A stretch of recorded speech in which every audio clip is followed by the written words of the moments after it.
First, Harry, I think I should tell you about the bomb. Would you like to know where it is? Sure. You're holding it.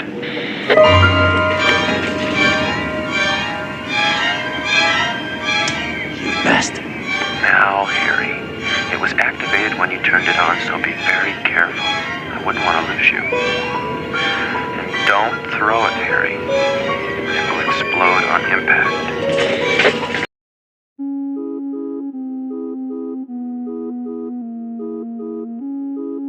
Rollercoaster is a 1977 thriller film directed by James Goldstone that was one of many disaster movies released during the decade of the 1970s.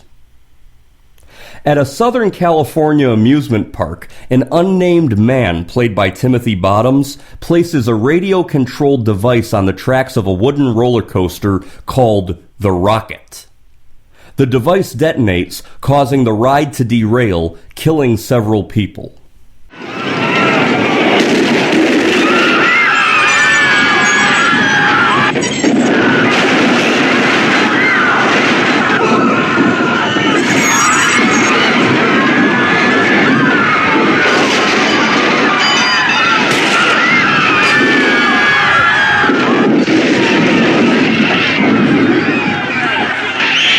That region's Department of Standards and Safety boss, Simon Davenport, played by Henry Fonda, decides to send the head safety inspector to investigate the tragedy, Harry Calder, played by George Segal.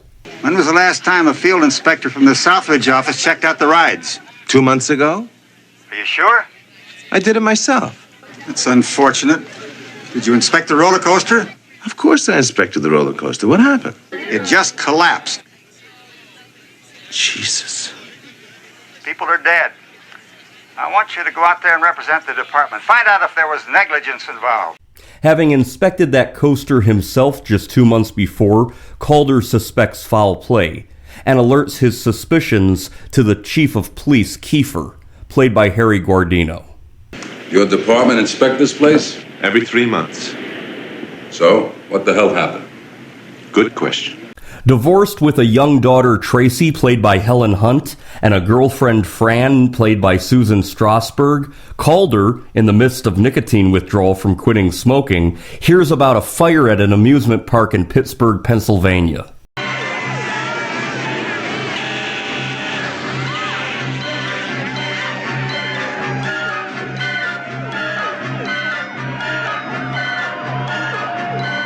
Beginning to suspect targeted attacks across the country, Calder gets wind of a sudden urgent meeting between executives of the country's largest amusement parks and persuades Davenport to allow him the time to fly to Chicago and participate in the meeting. Which one of you gentlemen runs the Leisure Development Corporation? I do. I was the field inspector on your coaster out at Ocean View Park, sir. I don't think what happened there was an accident. Or your fire at Wonderworld, Mr. Quinlan. When are we going to play that tape? You don't mind his presence? Play it. Each of your companies is involved either through wholly owned subsidiaries or long-term lease arrangement with the amusement park industry. As you know, it's a peculiar business, more vulnerable than most. During the past week, I've given you 2 examples of just how vulnerable. The executives play a tape sent by the madman, demanding $1 million. While some of the amusement park heads scoff at the man, Calder believes he should be taken more seriously. Unbeknownst to the men in the room, the bomber is listening in and takes a liking to Calder, contacting him at home. I think you're entitled to a vacation, Harry. Who is this? That's not really important. Have you ever been to Virginia? No, and I don't plan on going. Now, who is this? It's a little hot this time of year, but I'm sure you'll enjoy it. The FBI soon becomes involved, with the lead agent Hoyt, played by Richard Widmark, on the case. The bomber demands that Harry himself deliver the extortion money in person at King's Dominion Amusement Park in Virginia. I don't know about you, but I want this man put away. At the moment, it's not wise to cross him. Your plane leaves in 3 hours. I can always use another letter of commendation.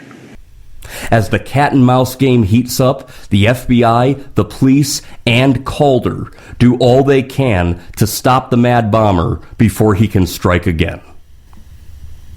Director James Goldstone once said that Rollercoaster is a suspense film, not a disaster movie. He thought of it as in the tradition of Alfred Hitchcock. The roller coaster crash that kicks off the film was significantly more graphic, with flying bodies and gore as the cars derail and topple over. The sequence was toned down considerably to avoid giving the film an R rating. The filmmakers were originally going to include a scene of the young man on the phone with his mother to establish a motive behind his plot. The motive would be to get money from larger amusement parks that were forcing his family's small family-owned amusement park out of business. The filmmakers decided that the movie was more suspenseful if the motive behind the young man's actions were never known. It would also keep the audience from sympathizing with the young man's situation. The 3 amusement parks featured in the film included Ocean View Amusement Park in Norfolk, Virginia, King's Dominion in Doswell, Virginia, and Six Flags Magic Mountain in Valencia, California. Over 20 amusement parks competed to represent the 3 seen in the film. The roller coaster featured in the climax of the movie is the Revolution at Six Flags Magic Mountain in Valencia, California. It opened in 1976 and was the first roller coaster to feature a complete 360-degree vertical loop.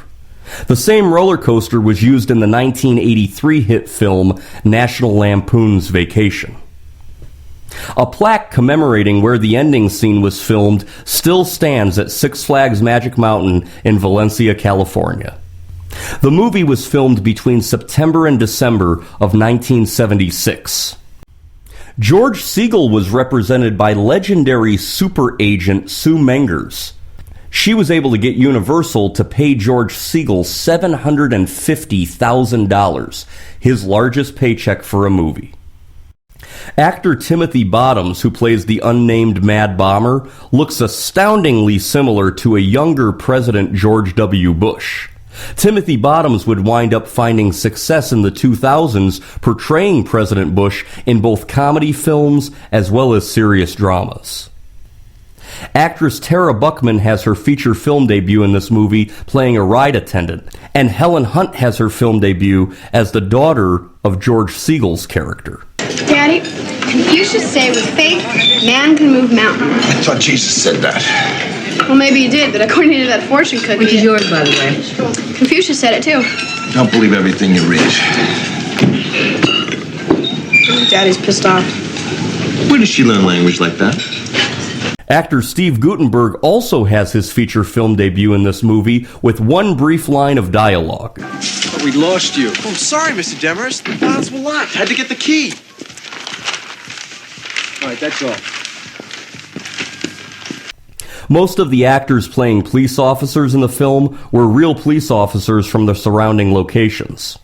In 1976, both Tiger Beat and 16 magazines reported that Bay City Rollers would appear in the film. There were also rumors that Kiss turned down the opportunity to have a role in the movie. The band that ends up performing is Sparks. When the band Sparks was asked what the biggest regret of their career was, they said doing this movie. The musical score was performed by Argentine composer Lalo Schifrin, and it contains a mixture of thriller music and amusement park carnival sounds. This was the 3rd film presented in Sensurround, a special low-frequency bass speaker setup consisting of 4 huge speakers loaned by distributors to select theaters showing the movie. The system was employed only during certain sequences, and it was so powerful that it cracked plaster at some movie theaters. Released into theaters in the summer of 1977, Rollercoaster had big competition from the colossal hit Star Wars, but still wound up grossing a respectable total of $8.2 million. Like its fellow Sensurround film Earthquake, Rollercoaster was one of many disaster-themed films released during the decade of the 1970s. Many consider the start of that decade's disaster craze as 1970's Airport, and by the time of this movie's release in 1977, the 1970s disaster genre was starting to wind down. I first saw this film in the 2010s, and I put it on thinking that it would almost be a forgettable throwaway movie, almost like a B-movie. It was anything but. I actually found the film quite entertaining, not slow, and the actors were A-list and did a great job. Rollercoaster is definitely more of a suspense thriller than a classic disaster action film. It does have the long sequences involving the buildup of suspense. You saw that a lot in the 1970s, but that doesn't take away from the enjoyment of the movie. Overall, I will go ahead and give a solid recommendation for the 1977 disaster suspense thriller film, Rollercoaster.